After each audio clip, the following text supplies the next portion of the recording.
Hello everyone, myself Sonam. This channel is specially for those students who are in 11th and 12th क्योंकि इसमें हम सारा CBSE का syllabus CBSE का content cover करेंगे और आप सबको पता है कि सीबीएसई ने अपना पैटर्न सीबीएसई ने सिलेबस जो है 2 पार्ट्स में डिवाइड किया, that is term first and the term second. और टर्म फर्स्ट का भी जो सिलेबस है उसमें चैप्टर्स का पूरा कंप्लीट चैप्टर कवर नहीं है, उस कुछ के भी कुछ टॉपिक्स को कट किया गया है। तो and in fact this channel will also भी helpful for those students who are preparing for the IIT JAM, क्योंकि इसमें हम एक्स्ट्रा कंटेंट भी कवर करेंगे and also helpful for those aspirants who are preparing for the KVS exam और for the Navodaya Vidyalaya exam जिनका subject chemistry है। तो अगर आप लोगों को मेरा चैनल पसंद आए तो प्लीज़ लाइक और सब्सक्राइब करें। हम इसमें केमिस्ट्री बहुत ही अच्छे और बहुत ही सिंपल वे से कवर करेंगे। तो लेट्स स्टार्ट नाउ। जो फर्स्ट टॉपिक हम कवर करेंगे, जो फर्स्ट चैप्टर में लेके आई हूँ, वो है आपका एटॉमिक स्ट्रक्चर। एटॉमिक स्ट्रक्चर को हम स्टार्ट करेंगे from the Bohr model.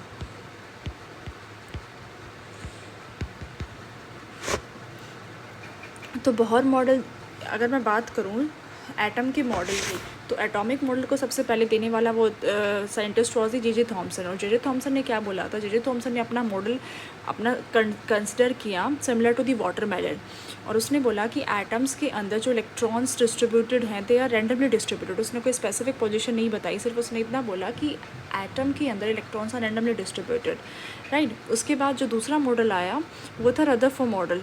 Rutherford model ने बोला कि सेंटर में न्यूक्लियस है और न्यूक्लियस के चारों इलेक्ट्रॉन रिवॉल्व कर रहे हैं, ठीक है। उसके बाद but as per the Maxwell, जो मैक्सवेल की इलेक्ट्रोमैग्नेटिक थ्योरी थी, उसमें क्या था, मैक्सवेल ने बोला कि अगर कोई भी चार्ज किसी दूसरे चार्ज पार्टिकल के अराउंड रिवॉल्व करेगा तो वो एनर्जी को लॉस करेगा, और एनर्जी को लॉस करेगा तो एक अल्टीमेटली एक पॉइंट ऐसा आएगा कि इलेक्ट्रॉन न्यूक्लियस के अंदर फॉल कर जाएगा, और इलेक्ट्रॉन न्यूक्लियस के अंदर फॉल कर जाएगा तो आपका एटम क्या हो जाएगा, डिस्ट्रॉय हो जाएगा। तो जो रदरफोर्ड की लिमिटेशन थी, रदरफोर्ड की लिमिटेशन ये थी कि he was not able to explain the stability of the atom. वो एटम की स्टेबिलिटी को एक्सप्लेन नहीं कर पाया। उसको उस पर जो थर्ड थ्योरी हमने पढ़ी, that is Planck's quantum theory. Planck's quantum theory में क्या था कि जो एनर्जी आ रही है, energy is coming in the form of quanta. एक क्वांटा की एनर्जी है h न्यू। अगर if I take the number of quanta is equal to n, तो energy of n quanta will be E is equal to NH nu, right. उसके बाद if next model was the Bohr model.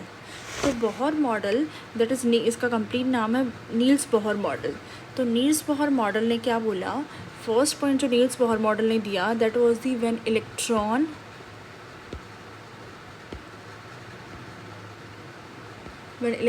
Revolves in definite orbit,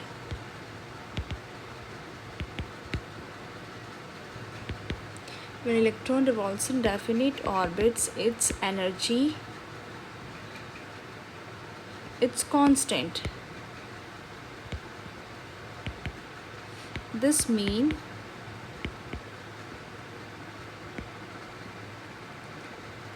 energy is neither emitted or absorbed, ठीक है। तो Bohr के according क्या था कि what do mean by orbit. Orbit क्या होता है, अगर सेंटर में आप कंसिडर सेंटर में हमारा न्यूक्लियस है और इलेक्ट्रॉन एक सर्कुलर पाथ में रिवॉल्व कर रहा है, उस सर्कुलर पाथ को उसने क्या बोला, दैट इज़ ऑर्बिट। जिसके अंदर वो अपने सर्कुलर पाथ में जिस न्यूक्लियस के अराउंड वो रिवॉल्व कर रहा है, वो किस में रिवॉल्व कर रहा है, that is orbit. And that is n equal to 1। n is the number of orbit, or you can say the shell, or you can say the energy level. Bohr के अकॉर्डिंग इलेक्ट्रॉन का जो path है that is circular path, electron का circular path होता है। उसके बाद but एक और साइंटिस्ट आया दैट इज़ सोमरफील्ड, जिसके अकॉर्डिंग इलेक्ट्रॉन जो रिवॉल्व करता है around the nucleus that is in the elliptical path. उसका सर्कुलर पाथ नहीं होता है, इलेप्टिकल पाथ होता है एक्चुअली, बट बोहर के अकॉर्डिंग द इलेक्ट्रॉन का जो पाथ है that is circular path, right. फिर उसने क्या बोला कि जो इलेक्ट्रॉन रिवॉल्व कर रहा है वो एक कांस्टेंट एनर्जी के साथ रिवॉल्व कर रहा है। उसकी एनर्जी क्या है, कांस्टेंट है। तो जब इलेक्ट्रॉन अपनी एक फ़िक्स वैल्यू के साथ न्यूक्लियस के अराउंड रिवॉल्व करेगा तो ना तो वो एनर्जी को एमिट करेगा ना वो एनर्जी को एब्जॉर्ब करेगा, उसकी एनर्जी क्या रहेगी, कांस्टेंट रहेगी। तो उसने यहाँ पे मैक्सवेल का जो पॉइंट था, जो रदरफोर्ड एक्सप्लेन नहीं कर पाया था, कि जब इलेक्ट्रॉन न्यूक्लियस के अराउंड रिवॉल्व करेगा तो वो एनर्जी को लूज़ करेगा और ultimately it will fall inside the nucleus. But Bohr ने क्या बोला कि इलेक्ट्रॉन अपने एक स्पेसिफिक ऑर्बिट के अंदर, एक फिक्स्ड ऑर्बिट के अंदर रिवॉल्व करता है, दैट इज़ ऑर्बिट और you can see the shell. तो उस while revolving around the nucleus ना तो वो एनर्जी को एब्जॉर्ब करेगा ना वो एनर्जी को एमिट करेगा। ठीक है, तो सेकंड पॉइंट क्या था, second point was the when electron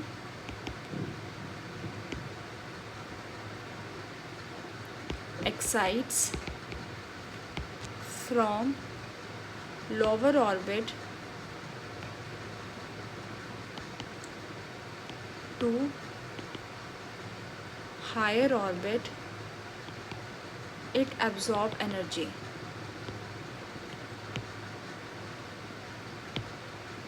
अब सेंटर में न्यूक्लियस है और ये हमारा क्या, दिस इज़ फर्स्ट ऑर्बिट, जो हमने बोला n=1, तो इसके अराउंड फर्स्ट ऑर्बिट, अगर ये फर्स्ट है इसके अराउंड सेकंड भी होगा, थर्ड भी होगा, फोर्थ भी होगा।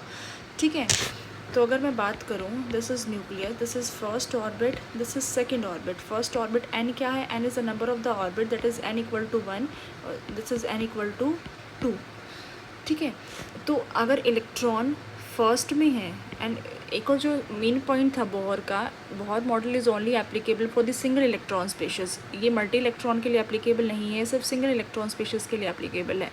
तो अगर जो हमारा इलेक्ट्रॉन प्रेजेंट है, कोई भी हमने एटम कंसिडर किया, this is the structure of the atom as per the Bohr model, तो मैंने एटम को लिया फर्स्ट शेल में, तो इलेक्ट्रॉन को क्या करना, एक्साइट करना है first to the second orbit, first shell से सेकंड शेल में जाना है। तो ऑब्वियसली इलेक्ट्रॉन के पास क्या है, पॉजिटिव चार्ज है, तो दोनों के बीच में कैसा अट्रैक्शन है, both has the electrostatic force of attraction. तो इसको यहाँ से यहाँ पे एक्साइट होने के लिए कुछ ना कुछ फोर्स लगाना पड़ेगा। तो जो फोर्स, तो इलेक्ट्रॉन क्या करेगा, बाहर से हम एक एनर्जी देंगे, energy in the form of photon. ठीक है, हमने इसको एनर्जी दी जो इलेक्ट्रॉन एब्जॉर्ब करेगा, it will excite to the another shell, that is n=2। तो जो एनर्जी आती है, इफ़ आई से कि दिस इज़ दी फर्स्ट, जो फर्स्ट शेल की एनर्जी E1 है, सेकंड शेल की एनर्जी E2 है। तो अगर मैं एनर्जी का डिफरेंस निकालूं, अगर आपसे पूछा जाए कि इस एनर्जी जो आ रही है इसकी वैल्यू कितनी है, इसको कितनी एनर्जी की ज़रूरत है to excite from the first level to the second level, एक लेवल से दूसरे लेवल में जाने के लिए इसको कितनी एनर्जी की ज़रूरत है, तो ऑब्वियसली जितनी यहाँ से एनर्जी आई है उतनी वो सारी एनर्जी को एब्जॉर्ब करेगा और वो एक्साइट हो जाएगा। तो ये energy, this energy and this energy both are equal to, as per the energy conservation law, E1 delta E is equals to E2 minus E1। और एक इलेक्ट्रॉन को निकालने के लिए सिर्फ हमें एक फोटोन की एनर्जी की ज़रूरत है। तो जो एनर्जी की जो फोटोन एनर्जी लेके आ रहा है वो क्या लेके आ रहा है, E=h²। अगर आपको पता है डेल्टा E=h², तो ये एनर्जी और ये एनर्जी दोनों इक्वल है, तो h² E2 माइनस E1। अगर आपको E1 की वैल्यू पता है, अगर आपको E2 की वैल्यू पता है, तो ईजिली आप यहाँ से कैलकुलेट कर सकते हो, can easily calculate the frequency from air. यहाँ से आप फ्रीक्वेंसी भी कैलकुलेट कर सकते हो, और आपको पता है फ्रीक्वेंसी किसके बराबर होती है, c/λ। अगर आपके पास फ्रीक्वेंसी आ गई तो आप वेवलेंथ भी क्या कर सकते हो, कैलकुलेट कर सकते हो। ठीक है, उसके बाद and you know very well, if I tell you E2 is greater than the E1, E2 की एनर्जी क्या होगी, ज़्यादा होगी। जैसे जैसे आप न्यूक्लियस से दूर जाते हो एनर्जी बढ़ती जाती है। ठीक है, वो हम आगे डिस्कस करेंगे। बट जैसे जैसे when you will move away from the nucleus energy will increase. तो E2 की वैल्यू ज़्यादा है E1 से, तो ऑब्वियसली आपका डेल्टा E कैसे, एनर्जी कैसी है, एनर्जी इज़ पॉजिटिव। तो थर्मोडाइनमिक्स में हम दो चीज़ें पढ़ते हैं, अगर एनर्जी पॉजिटिव है तो एनर्जी को क्या हो रहा है, एनर्जी को वो क्या कर रहे हैं, absorb, that is energy is absorbed. ठीक है, एनर्जी इज़ एब्जॉर्ब। अगर एनर्जी की वैल्यू नेगेटिव है तो एनर्जी का क्या हो रहा है, लॉस हो रहा है। अगर एनर्जी एब्जॉर्ब है, अगर एनर्जी को एब्जॉर्ब कर रहा है, दैट इज़ एंडोथर्मिक प्रोसेस। वो कैसा प्रोसेस है, एंडोथर्मिक प्रोसेस। ठीक है, तो जो थर्ड पॉइंट था, नेक्स्ट पॉइंट की हम बात करते हैं। थर्ड पॉइंट में क्या था कि when electron moves from higher energy level moves from higher energy level to lower energy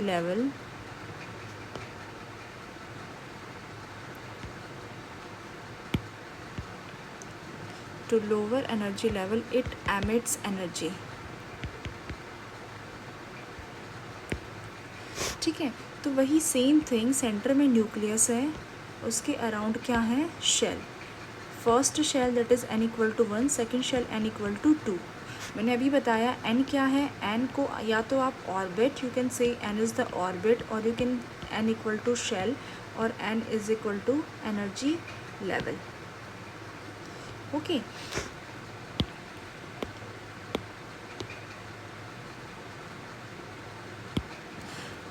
तो जब इलेक्ट्रॉन एक्साइट हो गया है from the first to the second, this is the first shell, this is second shell.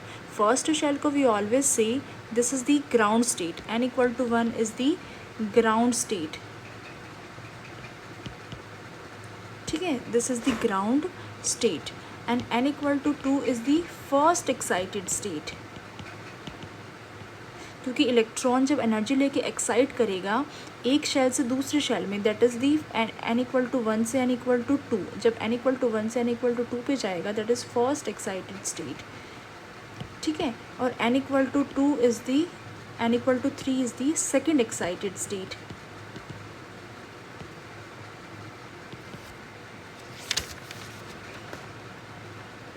Clear है सबको इतना? आगे move करते हैं. ओके, और ये ग्राउंड स्टेट के साथ साथ, और you can say it as a first energy level.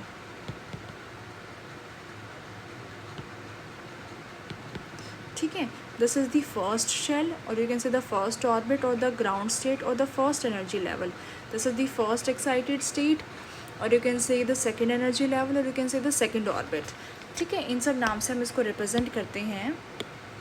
आगे मूव करते हैं. तो इलेक्ट्रॉन यहाँ से एनर्जी एब्जॉर्ब करके एक्साइट हो गया कहाँ पे, फर्स्ट एक्साइटेड स्टेट में. ग्राउंड स्टेट से वो एक्साइटेड स्टेट में आ गया. But you know very well कि इलेक्ट्रॉन जितना न्यूक्लियस के पास होता है उतना वो ज़्यादा स्टेबल है.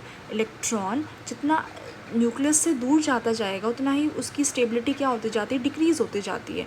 तो इन केस अगर इलेक्ट्रॉन आपका फर्स्ट ऑर्बिट में है, the electron is present in the second orbit, that is your second orbit is the first excited state.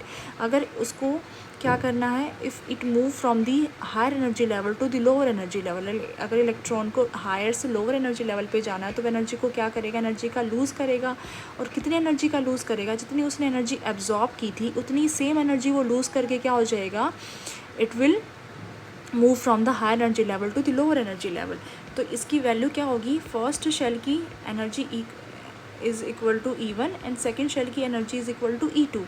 तो delta E is equal to E1 minus E2, और आपको पता है E2 is greater then the E1. तो यहाँ पे energy की value कैसी आएगी, energy is equal to the negative. But हम इसका मैग्नीट्यूड लेके चलेंगे, एनर्जी के नेवर भी नेगेटिव, क्योंकि आपको पता है, बट आपको पता है कि एनर्जी जो एनर्जी यहाँ से एमिट करेगा, लूज़ करेगा, that is equal to H nu. Okay, क्योंकि जितनी एनर्जी उसने एब्जॉर्ब की थी वो किसकी फॉर्म में की थी, it absorb energy in the form of photon. अगर एक फ़ोटोन की एनर्जी कितनी होती, 1 photon energy is equals to H nu. तो उतनी ही एनर्जी को वो लूज़ करेगा, एच न्यू. अगर उसने एनर्जी लूज़ करी है तो फ्रीक्वेंसी के नेवर भी नेगेटिव, फ्रीक्वेंसी कभी नेगेटिव नहीं हो सकती, और लैम्डा की वैल्यू भी कभी नेगेटिव नहीं हो सकती. तो हम हमेशा एनर्जी का क्या लेके चलते हैं, मैग्नीट्यूड. बट यहाँ पे सिर्फ और सिर्फ अगर हम थर्मोडाइनमिक्स की बात करें तो thermodynamics negative sign says that the loss of energy is the exothermic process. ये कौन सा प्रोसेस है, एक्सोथर्मिक प्रोसेस है, राइट. नेक्स्ट जो फोर्थ पॉइंट दिया इसने, फोर्थ पॉइंट में क्या बोला बोहर ने, फोर्थ पॉइंट में बोहर ने बोला कि electron can revolve in only those orbit where angular momentum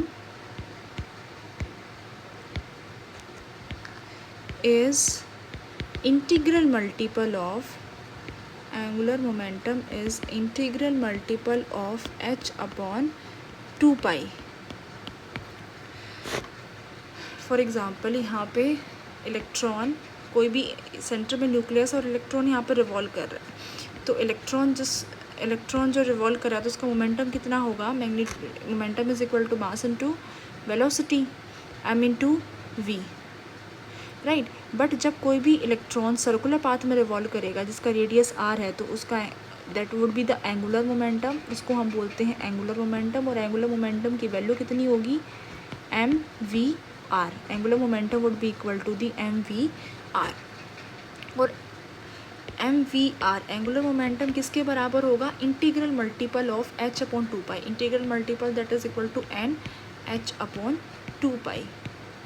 N क्या है आपका, एक इंटीजर है जिसकी वैल्यू क्या है 1 2 3 एंड सो ऑन, ठीक है। N is equal to the number of orbit, N क्या है, नंबर ऑफ ऑर्बिट। अगर मैं यहाँ पे एन इक्वल टू 1 लिखूँगी तो एंगुलर मोमेंटम किसके बराबर हो सकता है, angular momentum is equal to the, अगर if N is equal to 1 angular momentum would be equal to the H upon 2 pi.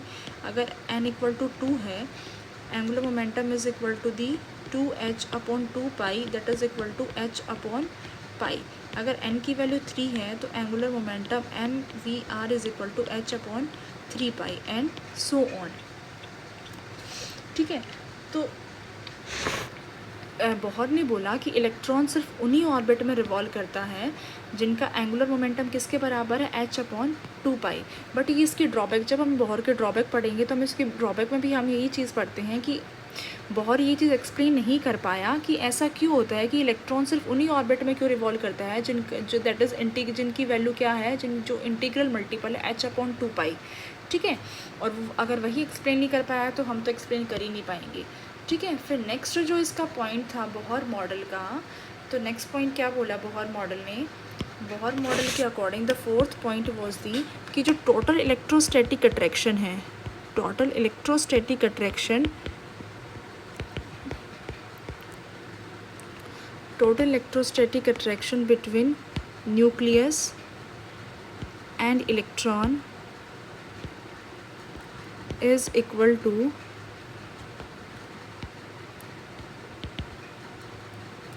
centrifugal force between centrifugal force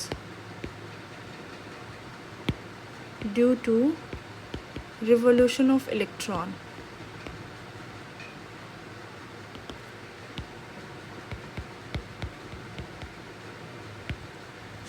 आपको ये अच्छे से पता है अगर सेंटर में न्यूक्लियस है, nucleus has a positive charge, electrons are revolving around the nucleus in a fixed orbit, तो इलेक्ट्रॉन और न्यूक्लियस के बीच में एक अट्रैक्शन होगा।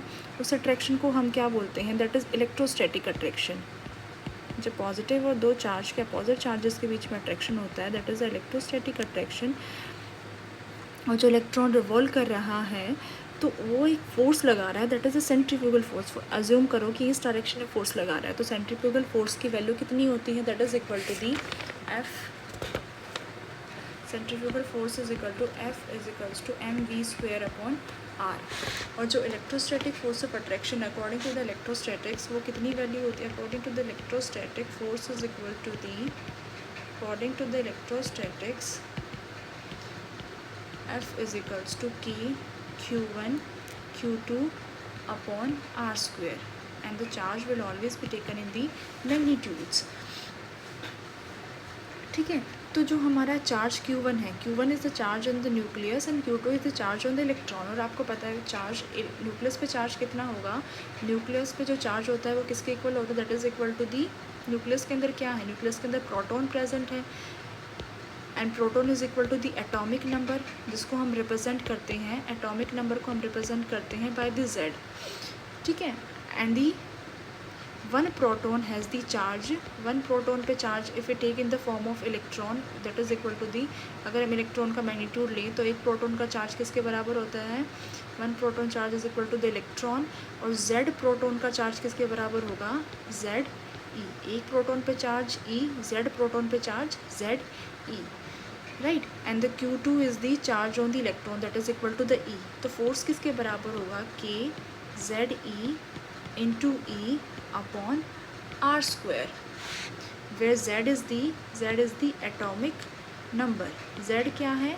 Atomic number, and E is the charge on the electron. ठीक है, तो यहाँ पे K क्या है?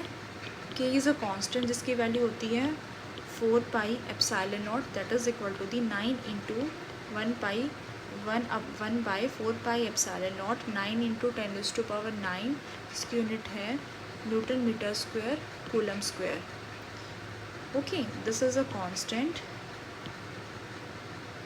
तो जो हमारा इलेक्ट्रोस्टैटिक फोर्स है that is F equals to K ZE square by R square, and one force is equal to the F equals to MV square by R. तो हमारे पास दो इक्वेशन है. एक है हमारे पास F equals to K ZE square by R square and F equals to MV square by R, that is equal to, this is the your centrifugal force and this is the electrostatic force. जो आपस में क्या हो रहा है, जब दोनों आपस में, दोनों के बीच में अट्रैक्शन है, तो उस अट्रैक्शन के बीच वजह से फोर्स आ रहा है, that is electrostatic force, that is equal to the K ZE square by R square. And because of these two forces, इन फोर्सेस की वजह से ही हम बोल सकते हैं कि एटम इज स्टेबल. एटम आपका क्या है? स्टेबल है. ठीक है, जो ये दोनों फोर्स हैं विच बैलेंस ईच अदर, क्योंकि अट्रैक्शन होगा तो इट माइट बी पॉसिबल कि आपका इलेक्ट्रॉन क्या हो जाए, इसके साथ कोलैप्स करके आपका इलेक्ट्रॉन एटम क्या हो जाए, कोलैप्स कर जाए और आपका एटम डिस्ट्रॉय हो जाए. बट ये जो सेंट्रीफ्यूगल फोर्स है ये इसको क्या कर रहा है? बैलेंस कर रहा है. तो इन दोनों फोर्सेस की वजह से आपका एटम क्या है? Atom is stable because both are balancing each other. ये दोनों फोर्सेज आपस में एक दूसरे को बैलेंस कर रहे हैं, तो इसलिए एटम क्या है? स्टेबल है. ठीक है, तो इन्हीं दो इक्वेशन को हम यूज़ करके हम यहाँ पे एनर्जी की वैल्यू निकालेंगे, रेडियस की वैल्यू निकालेंगे, इन वेलोसिटी. ठीक है, तो किस वेलोसिटी के साथ इलेक्ट्रॉन रिवॉल्व कर रहा है. अगर यहाँ से इलेक्ट्रॉन एक शेल से या कैन से फर्स्ट ऑर्बिट से सेकंड ऑर्बिट में जाए या थर्ड ऑर्बिट में प्रेजेंट हो, इलेक्ट्रॉन ज़रूरी नहीं है कि आपका फर्स्ट शेल में प्रेजेंट रहे. इट माइट बी पॉसिबल कि इलेक्ट्रॉन आपका सेकंड शेल में हो, थर्ड शेल में हो. तो उसका न्यूक्लियस रेडियस कितना है, वो उसकी एनर्जी कितनी है, उसकी वेलोसिटी कितनी वेलोसिटी के साथ वो रिवॉल्व करा. तो ये सारे रिलेशन हम यहाँ से अब कैलकुलेट करेंगे. तो आगे मूव करते हैं. बट ऑलवेज रिमेंबर कि इलेक्ट्रॉन जितना आपका न्यूक्लियस से दूर जाता जाएगा उतना ही वो अनस्टेबल होता जाएगा. ठीक है, इलेक्ट्रॉन जितना न्यूक्लियस के पास है उतनी ही उसकी स्टेबिलिटी ज़्यादा है. ठीक है, तो यहाँ पे जो सबसे पहले रेडियस की अगर हम यहाँ पे बात करें, R किसके बराबर होगा? By using these two equation, F equals to MV square by R and second is the F equals to K ZE square by R square. Right, इन दोनों को हम यूज़ करके हमने R की वैल्यू निकाली है. R equals to 0.53 N square by Z. Right, angstrom. और 1 एंगस्ट्रॉम किसके बराबर होता है? R की यूनिट क्या है? हमने ली एंगस्ट्रॉम में, और 1 एंगस्ट्रॉम इजिकल्स टू 10⁻⁻10 मीटर. ठीक है, तो और एक और पॉइंट नोट करके लिखिए कि Bohr model is only applicable for the, Bohr model is only applicable for, it is only applicable for single electron species. ये सिंगल इलेक्ट्रॉन स्पीशीज़ के लिए ही एप्लीकेबल है. It is only applicable for the single electron species. For example, if I take an example that is your hydrogen. ठीक है, I am not taking it as a molecule, I am taking just hydrogen atom, helium plus, lithium +2, beryllium +3. क्योंकि helium के अंदर कितने electron होते हैं? It has the 2 electron. अगर positive charge आ गया तो ये क्या हो गया? ये भी क्या है? 1 इलेक्ट्रॉन स्पीशीज़. लिथियम 2+ भी 1 इलेक्ट्रॉन स्पीशीज़ है, बेरिलियम +3 भी 1 इलेक्ट्रॉन स्पीशीज़ है. ठीक है, तो बोहर मॉडल सिर्फ एप्लीकेबल था only for the single electron species. ये मल्टी इलेक्ट्रॉन स्पीशीज़ के लिए एप्लीकेबल नहीं है, सिर्फ सिंगल इलेक्ट्रॉन स्पीशीज़ के लिए एप्लीकेबल है. ठीक है, तो जो इसका रेडियस है, जो हम रेडियस कैलकुलेट करेंगे, रेडियस किसके बराबर होगा? 0.53 N स्क्वायर बाई Z. और आप इसको ऐसे भी कर सकते हो, और you can write 0.529 N square by Z. ठीक है, but more better to write in the form of 0.53 N square by Z. ठीक है, तो R किस पे, R is directly proportional to N and R is inversely proportional to Z। यहाँ पे Z क्या है, Z is the atomic number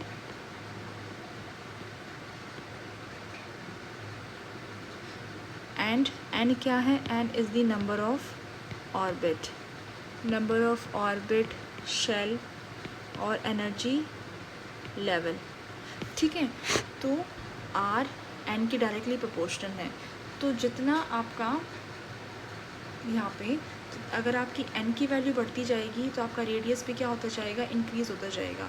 ठीक है, ये तो हमें पता ही है कि जितना जितना N की वैल्यू इंक्रीज़ करेगी, this is N equal to 1 first shell, N equal to 2 second shell, N equal to 3 third shell, जितना आपका क्या होता जा रहा है, N की वैल्यू बढ़ती जा रही है तो उतना आपका क्या होता जाता जा रहा है, एटम का रेडियस ही बढ़ता जा रहा है। ठीक है, तो और सेकेंड पॉइंट क्या है, R is inversely proportional to the Z।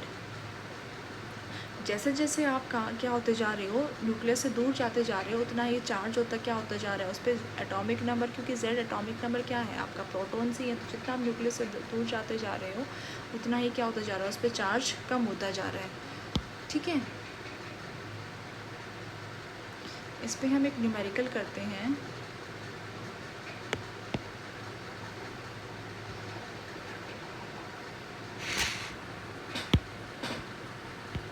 Let's take one example ताकि आपको इजीली कवर हो जाए कि जो रेडियस है, radius of second orbit in beryllium +3। अगर कोई भी फॉर एग्ज़ाम्पल मेरे पास बेरिलियम +3 एटम है, ठीक है, +3 मतलब उसके पास सिर्फ एक सिंगल इलेक्ट्रॉन है, तो रेडियस क्या होगा of second orbit. Second orbit का क्या मतलब है, N equal to 2 and beryllium that is atomic number Z किसके बराबर होगा, Z would be equal to the 4। आपको पता होना चाहिए, you should know the atomic number of the atom. Atomic number अगर आपको एटम का पता है और आपको ऑर्बिट ऑलरेडी दिया जाएगा, ऑर्बिट की वैल्यू दी जाएगी, कौन से ऑर्बिट में प्रेजेंट है, फर्स्ट ऑर्बिट में, सेकंड ऑर्बिट में प्रेजेंट है और किस एटम की बात हो रही है, जिस एटम की बात हो रही है उसको आपका एटॉमिक नंबर पता होना चाहिए, तो आप इजीली इसको सॉल्व कर सकते हो।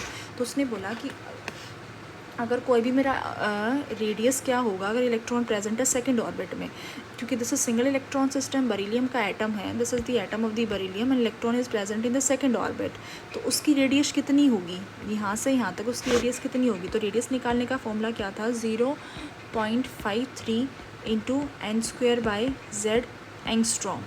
n की वैल्यू कितनी है, n equal to 2, r equal to 0.53 into में 2 का स्क्वायर अपॉन में 4 angstrom, that is 4 equal to 4, that is r equal to 0.53 angstrom. अगर आपसे मीटर में पूछा जाए तो r is equals to 0.53 into 10⁻⁻10 metre. This is the radius of the electron, ठीक है, जो कहाँ पे प्रेजेंट है, आपका सेकेंड ऑर्बिट में प्रेजेंट है। तो this is how you will calculate. अगर आपसे रेशो पूछा जाए, फॉर एग्जांपल अगर आपसे दो एटम के बीच में कंसिडर पूछा जाए, relation between the two atoms,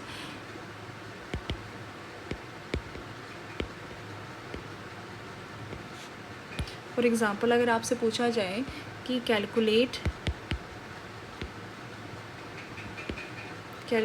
radius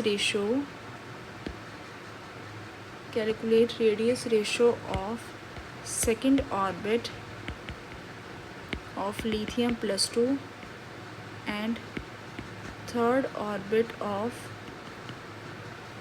helium positive, ठीक है। अगर आपका इसका रेडियस रेशो पूछा जाए तो how will you calculate. For example मैंने इसका रेडियस माना R1, लिथियम एटम का रेडियस जो है R1 और इस एटम का मैंने रेडियस माना R2, तो R1 किसके बराबर होगा, R1 will be equal to the 0.53 n² and R2 will be equal to the 0.53 n² Z। Okay, तो आप इसको ले सकते हो N1 Z1 that is N2 Z2। तो अगर मैं रेशो लूँ that is R1/R2 is equal to 0.53 N1² Z1 that is 0.53 N2² Z2। ये इससे कैंसिल हो गया, तो R1/R2 is equal to N1 by Z1 into Z2 by N2 का स्क्वायर। ठीक है, तो अगर मैं यहाँ पे बात करूँ R1 में इलेक्ट्रॉन कौन सी शेल में प्रेजेंट है, electron is present in the second shell and the atom is taken as the lithium atom. तो लिथियम का एटॉमिक नंबर कितना होता है, 3। If I talk about this second atom जिसमें इलेक्ट्रॉन प्रेजेंट है थर्ड ऑर्बिट में, तो n की वैल्यू कितनी होगी, 2, sorry n equal to 3 and the helium, अगर हम हीलियम की बात कर रहे हैं तो z इक्वल टू 2। तो this is N1 Z1, this is N2 Z2। बस आप यहाँ पे वैल्यू को पुट कर दीजिए तो यहाँ पे कितना आएगा, दिस इज़ इक्वल टू 2 का square 4/3 into Z2 that is equal to 2/9, 4 2 ज़ा 8 and that is 27. This is the answer. Okay.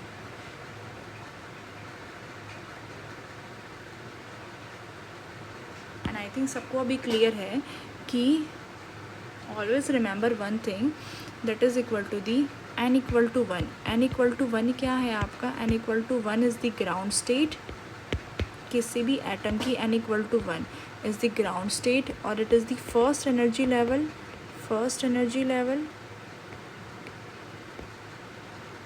और this is the first orbit. n equal to 1 आप इसको फर्स्ट ऑर्बिट भी बोल सकते हो एंड n इक्वल टू 2 क्या है, this is the first excited state, और you can say it is a second energy level, और you can say it as the second orbit and so on. ठीक है,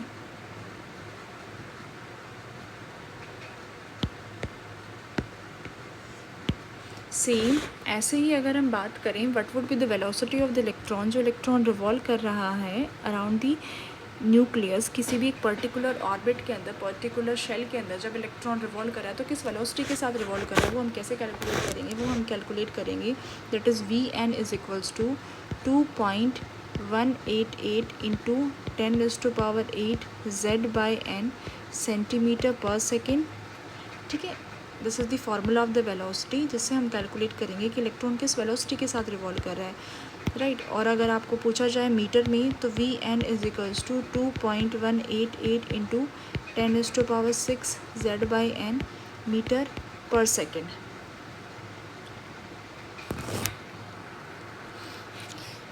तो इसमें वेलोसिटी किसके proportion है, velocity is proportional to the, ठीक है, वेलोसिटी इसमें हमारे दो वेरिएबल्स है, वेलोसिटी के अंदर दो वेरिएबल्स है, दैट इज़ Z/n।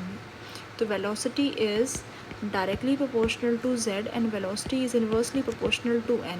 तो यहाँ पे आप इजीली देख सकते हो कि जैसे n की वैल्यू इंक्रीज़ होगी, अगर n इंक्रीज़ होगा तो वेलोसिटी क्या होगी, डिक्रीज़ होगी। जैसे जैसे आप n की वैल्यू इंक्रीज़ करते जाओगे फर्स्ट से सेकंड, सेकंड से थर्ड, थर्ड से फोर्थ, तो जो इलेक्ट्रॉन जो वेलोसिटी है इलेक्ट्रॉन की वो भी क्या होती जाएगी, डिक्रीज़ होती जाएगी।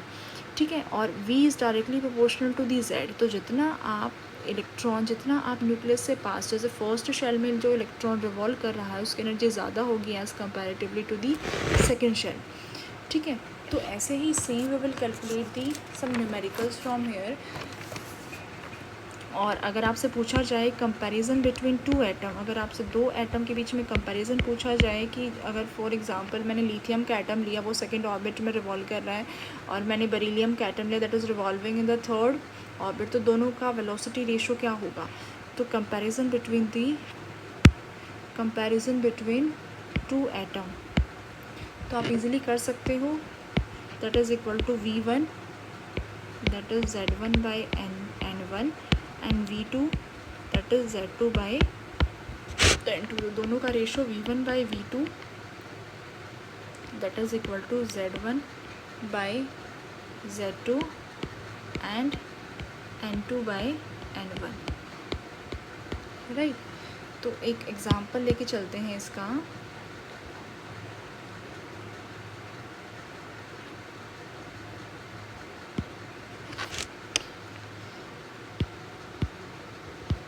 Calculate velocity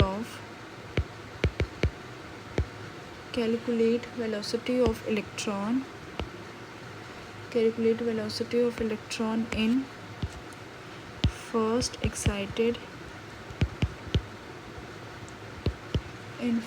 excited state in helium plus atom. ठीक है, तो यहाँ पे आपको वेलोसिटी निकालनी इलेक्ट्रॉन की जो फर्स्ट एक्साइटेड स्टेट जिसमें n की वैल्यू फर्स्ट एक्साइटेड स्टेट में n इक्वल टू 2 और कौन से एटम की, हीलियम में, that is z equal to 2। ठीक है, तो कोई भी हीलियम का मैंने एटम लिया, this is your first shell, n equal to 1, n equal to 2, this is second shell, और you can say this is your first excited state. तो इलेक्ट्रॉन आपका फर्स्ट एक्साइटेड स्टेट में रिवॉल्व कर रहा है, बट किस velocity के साथ रिवॉल्व कर रहा है वो हमें निकालना है। तो वेलोसिटी निकालने का फॉर्मूला क्या था, that was equal to 2.188 into 10⁸ into z by n, that is centimetre per second. तो z की वैल्यू यहाँ पे मैं क्या रखूँगी, z equal to v is equals to 2.188 into 10⁸ into 2/2। ठीक है, that is your centimetre per second. Is it clear to everybody? Next है, हमने इसकी वेलोसिटी कैलकुलेट कर ली। किसी भी एटम, अगर किसी भी एटम के अंदर कोई इलेक्ट्रॉन रिवॉल्व कर रहा है किसी शेल के अंदर, तो किस वेलोसिटी के साथ रिवॉल्व कर रहा है, उसका रेडियस कितना होगा न्यूक्लियस से, हमने उसका रेडियस देख लिया, उसकी वेलोसिटी देख ली। थर्ड जो हम बात करेंगे दैट इज़ दी एनर्जी। ठीक है, next is the for the calculation of energy of electron.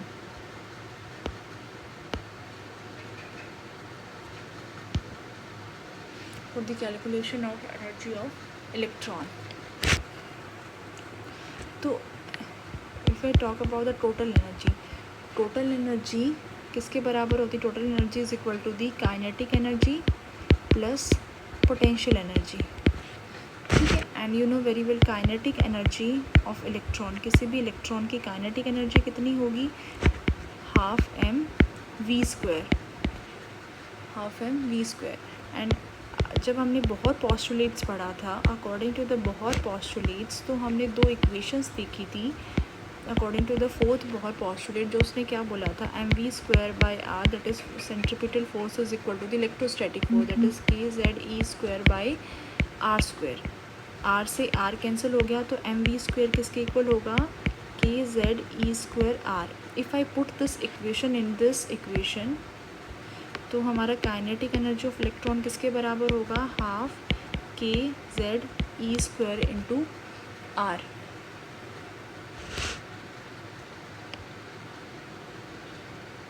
Sorry, by r, and that is equal to the kZe²/r। This is the kinetic energy of the electron. Next बात आती है potential energy की। तो potential energy हमने जब बात की थी, पोटेंशियल एनर्जी कब होती है, potential energy is due to when nucleus has proton. Nucleus के अंदर क्या है, प्रोटोन है, और प्रोटोन के और न्यूक्लियस के अराउंड क्या है, इलेक्ट्रॉन। तो प्रोटोन इलेक्ट्रॉन के बीच में एक इलेक्ट्रोस्टैटिक फोर्स ऑफ अट्रैक्शन है, और इलेक्ट्रोस्टैटिक फोर्स ऑफ अट्रैक्शन की वजह से क्या हो रहा है, पोटेंशियल एनर्जी हो रही है। तो उस इलेक्ट्रोस्टैटिक फोर्स के अट्रैक्शन की वजह से हमने पढ़ा था, there is one electrostatic force that is F is equals to kZ1 Q1 Q2/r²। इसी का इंटीग्रल करके हमने पोटेंशियल एनर्जी की वैल्यू निकाली है, that is equal to Q1 Q2/r। तो पोटेंशियल एनर्जी किसके बराबर है, potential energy is equal to the Q1 Q2/r। Q1 is a charge on the nucleus, that is equal to the potential energy is equal to the kZe, and the charge on the electron is negative E by r, that is equal to the minus, यहाँ पे हम energy negative लेके चलेंगे, यहाँ पे हम electron पे charge negative लेके चलेंगे because energy can be negative. तो kZe²/r। ठीक है, तो पोटेंशियल, तो टोटल एनर्जी की वैल्यू कितनी आएगी, काइनेटिक एनर्जी जो आपकी है half, this is first, this is second. तो काइनेटिक एनर्जी कितनी है, kZe²/r नेगेटिव kZe²/r। अगर इन दोनों को अगर मैं सेपरेट करूँ तो किसके बराबर आएगा, negative half K Z E square by R, this is the total energy. ये आपकी क्या है, negative half K Z E square by R. ठीक है, तो यहाँ पे एनर्जी के दो वेरिएबल्स हैं, एक तो आपका z है और एक आपका r है। ठीक है, टोटल एनर्जी के दो वेरिएबल्स हैं, एनर्जी के दो वेरिएबल्स हैं, that is equal to the z by R, that is negative z by R. तो यहाँ पे आप इजीली देख सकते हो, अगर यहाँ पे दो वेरिएबल्स हैं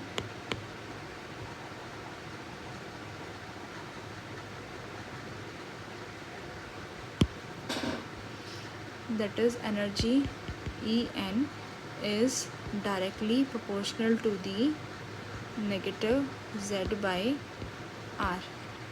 ठीक है, तो एनर्जी यहाँ से हम रिलेट कर सकते हैं नेगेटिव साइन के साथ कि जो एनर्जी है वो डायरेक्टली प्रोपोर्शनल है आर के।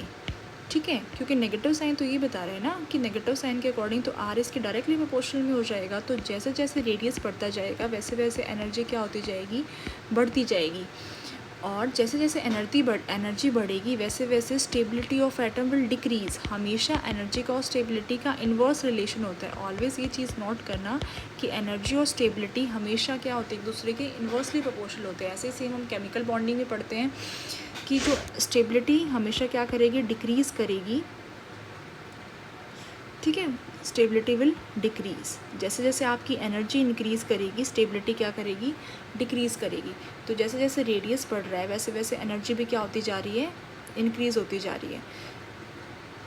फिर नेक्स्ट हम बात करते हैं, तो इनको सॉल्व करने के बाद जब हमने इसको पूरी इक्वेशन को सॉल्व किया, टोटल एनर्जी को, जब टोटल एनर्जी की वैल्यू कितनी आई थी, minus K half K Z E square by R.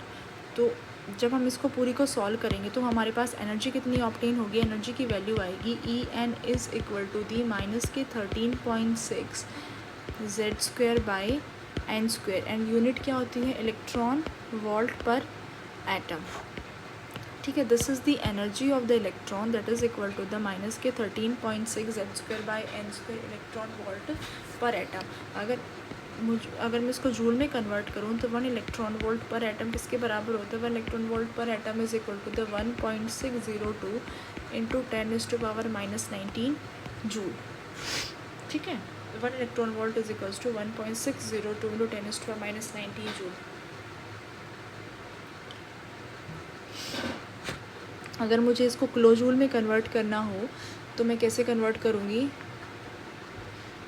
ठीक है, अगर आपको पता है कि 1 मोल, एक मोल के अंदर कितने एटम्स होते हैं, एवोगेड्रो Na एटम्स। अगर मैं बात करूँ एक एटम, क्योंकि यहाँ पे किस में दिया हुआ है, इलेक्ट्रॉन वोल्ट पर एटम में दिया हुआ है ना, तो अगर मैं इसको मोल में कन्वर्ट करूँ तो एक एटम के अंदर कितने होंगे, 1/Na। 1 atom has the 1/Na मोल। एक एटम के अंदर कितने मोल होंगे, 1/Na मोल।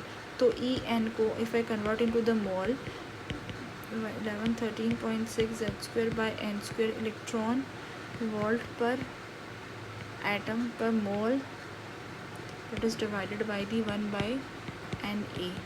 ठीक है, तो ये किसके बराबर होगा, अगर मैं इसको कन्वर्ट करूँ किस में, if I convert into the kilo joule per mole. अगर किलो जूल पर मोल में कन्वर्ट करूँ तो 1 इलेक्ट्रॉन वोल्ट पर एटम की वैल्यू कितनी होगी, 1 electron volt per atom is equal to the 96.5 kilo joule per mole. ठीक है, सबसे पहले आप इसको इलेक्ट्रॉन वोल्ट को जूल में कन्वर्ट करोगे, जूल में आप किलो जूल में कन्वर्ट करोगे तो सीधा आप किससे मल्टीप्लाई कर देना। अगर आपसे वैल्यू पूछी जाए किलो जूल पर मोल में तो इलेक्ट्रॉन वोल्ट पर एटम को आप किस में करोगे, किलो जूल पर मोल में अगर वैल्यू पूछी जाती है तो आप सीधा इसे 96.5 से मल्टीप्लाई कर देना, तो आपका किस में आ जाएगा, किलो जूल पर मोल में आपकी वैल्यू आ जाएगी। फिर नेक्स्ट जो हम बात करते हैं, फॉर एग्ज़ाम्पल अगर आपसे पूछा जाए कि एनर्जी की, अभी हमने वैल्यू पढ़ी थी, एनर्जी किसके बराबर थी, energy was equal to the, energy की वैल्यू क्या थी, energy was equal to the minus K En is equals to minus K 13.6 Z square by N square electron volt per atom. ठीक है, minus K 13.6 Z square by N square electron volt per atom. तो अगर आपसे question पूछा जाए कि an electron is revolving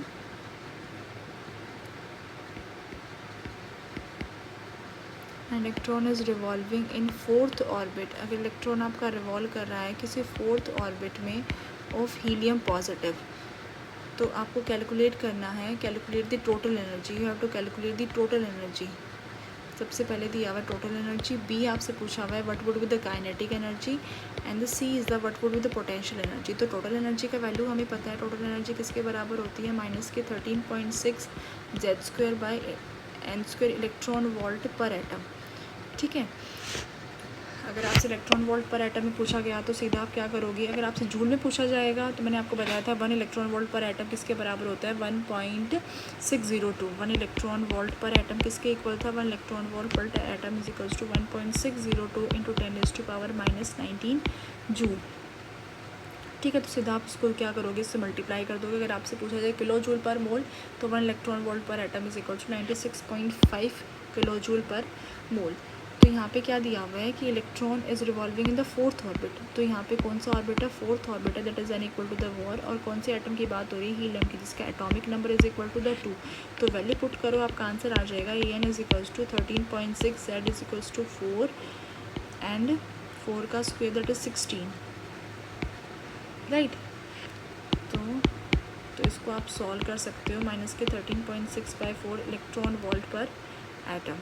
next उसने पूछा काइनेटिक एनर्जी और पोटेंशियल एनर्जी, तो इनका रिलेशन हम कैसे निकाल सकते हैं। अभी हमने पढ़ी थी कि काइनेटिक एनर्जी किसके इक्वल थी, काइनेटिक एनर्जी की वैल्यू थी that was equals to the half kZe²/r, और पोटेंशियल एनर्जी किसके बराबर था, potential energy was equal to the -kZe²/r, और टोटल एनर्जी किसके इक्वल था, total energy was equal to the -12 kZe², half kZe²/r, ये थी total energy that was equals to the half kZe²/r। देखो सब में सब कुछ सेम है, ठीक है। फिर नेक्स्ट, अब इसमें हम क्या कर सकते हैं, अगर मुझे यहाँ पे निकालना है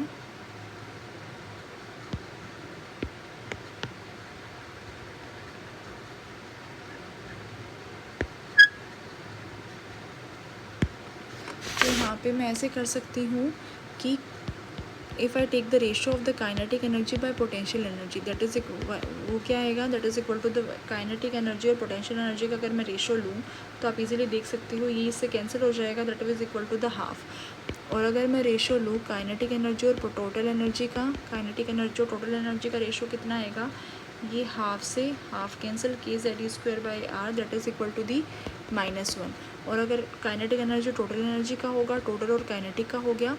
और if I take the ratio of the potential energy and the total energy, potential का और टोटल एनर्जी का अगर मैं रेशियो लूँ तो किसके बराबर होगा, पोटेंशियल और टोटल का kZe²/r से कैंसिल हो गया, that is equal to the 2/1। तो अगर आपको पता हो टोटल एनर्जी की, अगर आपको वैल्यू पता हो और आपसे काइनेटिक एनर्जी पूछा जाए तो सीधा टोटल एनर्जी को लिखो और किसकी वैल्यू आ जाएगी, काइनेटिक एनर्जी, इसको आप मल्टीप्लाई करो तो आपके पास काइनेटिक एनर्जी आ जाएगी। और अगर आपके पास टोटल एनर्जी का आपको पता हो तो आप इजीली क्या कैलकुलेट कर सकते हो, उससे पोटेंशियल एनर्जी कैलकुलेट कर सकते हो, राइट। अगर आपके पास टोटल एनर्जी आ गई तो आप काइनेटिक भी कैलकुलेट कर सकते हो और आप पोटेंशियल भी कैलकुलेट कर सकते हो। तो this is how by this ratio we use for calculating the kinetic energy and the potential energy. बस आपका फॉर्मूला याद होना चाहिए, काइनेटिक एनर्जी किसके इक्वल है, half kZe²/r, and potential energy is equals to -kZe²/r। और टोटल एनर्जी हमने क्या किया था, टोटल एनर्जी होती क्या है, kinetic energy plus potential energy, आप इसमें से इसको सेपरेट करोगे तो क्या आएगा, -12 kZe²/r, माइनस की हाफ आएगा। तो अगर आप सबका रेशियो लोगे तो ये रेशियो आएगा, ठीक है। अगर आपको टोटल एनर्जी पता हो तो आप काइनेटिक भी निकाल सकते हो और पोटेंशियल एनर्जी भी आप इजीली कैलकुलेट कर सकते हो, ठीक है students. So this was all about this. यहाँ पे बोहर मॉडल ख़त्म होता है, तो प्लीज़ अगर आपको चैनल पसंद आए तो kindly like and subscribe the channel. Thank you.